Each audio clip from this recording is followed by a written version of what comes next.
Hiya then folks, welcome to episode 4 of our series Boating on a Budget, with me, the Tight Yorkshireman, and my long-suffering partner Dawn. On this episode we're taking a closer look at the boat and seeing exactly what work we are going to have to do. Quite clearly the boat is a project, but we're going to strip part of the bathroom away and have a good look round this roof section and see what we think we're going to have to do to make this boat our long-term liveaboard home. The top half of the boat is a fiberglass and wooden structure, and as you can see over the years it looks like it's took a bit of hammer and it's been repaired in a few places. All the repairs seem to be watertight at the moment, as we have had a fair bit of rain lately and there's not been any obvious signs of any leaks inside. But obviously the big question for the future is, should we look at repairing these sections properly, or should we just go all out and completely take the top off and put a whole new top section of roof on? That would mean replacing everything from the gunnels upwards, and obviously that's not a small job. But ultimately we need to make sure we end up with a boat that is watertight, safe, strong and secure, and would last us for many years to come. And as you can see on bits like this at the minute, not even the windows are fitted properly, so we're not even sure how that weren't letting in water when it was raining.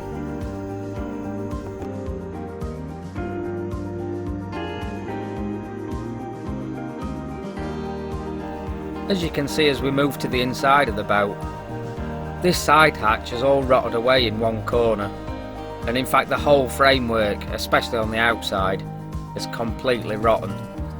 And when we opened this side hatch the other day, one side of it actually fell off completely and landed in the cut. I had to rescue it with a broom.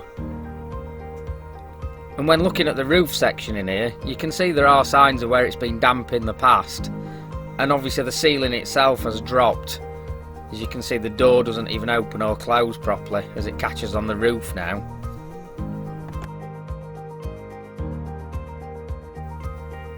We decided we wanted to strip a small section of the internals of the boat, so we could have a good rummage behind all the panelling, see what the insulation's like, see what the framework's like, and therefore see what could be salvaged and what was going to need replacing.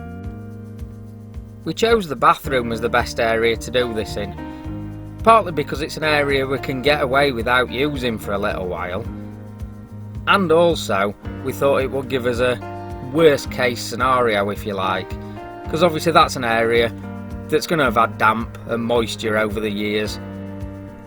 However, filming from a vlog point of view, it was probably the worst area possible to start, because obviously I can barely fit in the bathroom, never mind manage to get a video camera set up in there. So we've got these few shots of me starting it, but from there we'll just run through each section as I did the gradual strip out. And straight away you can see why we think doing a full rebuild is in fact probably easier than trying to do a partial refurb, because there's things like these wires were tucked away behind a window frame, and in all honesty I don't know where they go. We think it's probably something to do with the pumps, but clearly if the pumps stop working and you've got to try and find where these cables are and what the problem is, how on earth are you going to do that when it's tucked behind a window well out of sight? Again, these sort of cables, they come from nowhere and they go to nowhere. How are you going to trace those if you need to? The more I stripped out, the worse it looked. To start with, the bathroom looked reasonably okay, but as you can see, the floor's rotten, there's pipes everywhere, some of which weren't connected to anything, and some of which seem to be connected to two things instead of just one.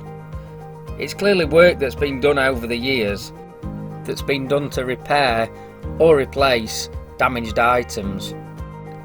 So given the opportunity, it's better to start with the blank canvas and a fresh page, and let's put our own stamp on things.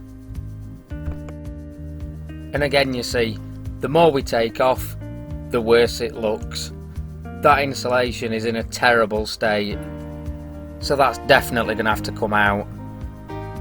So it looks like we're stripping this hull right back to the bare bones, taking every bit of panelling off, every bit of flooring up, and it also looks like we're going to be doing some major work from the gunnels upwards. We really have let ourselves in for a big project here. It's not just a quick coat of paint and a new bit of flooring.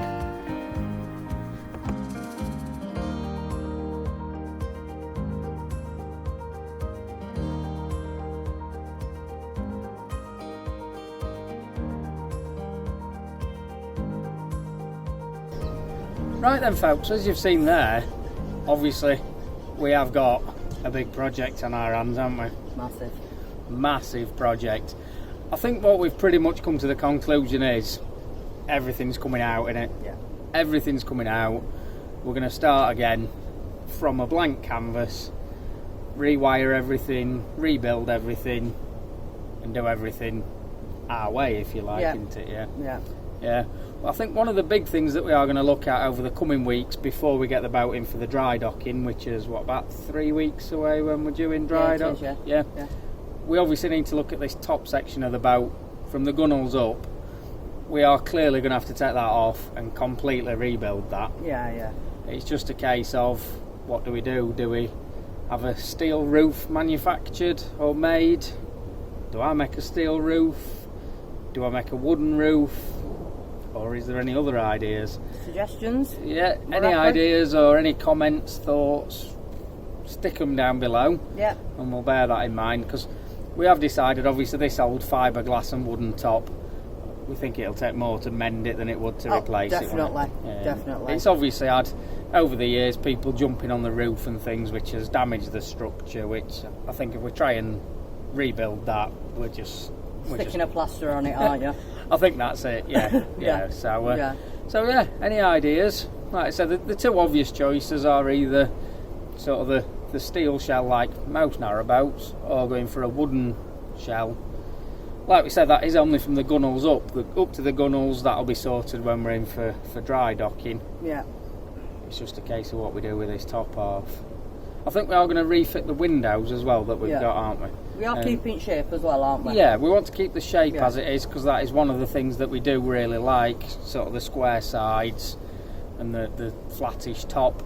It does optimise the space inside, doesn't it? Massively, yeah, so, definitely. It does feel a lot bigger inside than sort of a traditional narrowboat, if you like. So we are going to be keeping the character of the boat, and I think what I'm going to try and do is, however we do it, is keep that front face, if you like, so that the very front of the cabin it's got the little eyes and the little cap. I think we're going to try and keep that bit, aren't we, and then rebuild back from there. So yeah, like I say, any ideas, any suggestions, any do's or don'ts, or anybody who's done a similar thing? Has anybody else replaced an old fiberglass top, and pros what did you and cons do? I mean, one thing we're thinking is, obviously, if we were to do it in wood, does that cut down on the condensation? Because obviously steel boats do traditionally have issues with condensation, because you know that's what causes it, is the steel. So if we were to do it in wood, does that cut that down, or does the condensation just appear elsewhere, or who knows? Who knows indeed. But I think for now that's kind of about sounding up this, having a look round the boat and seeing what's going to need replacing, isn't it? So hopefully people have liked the video.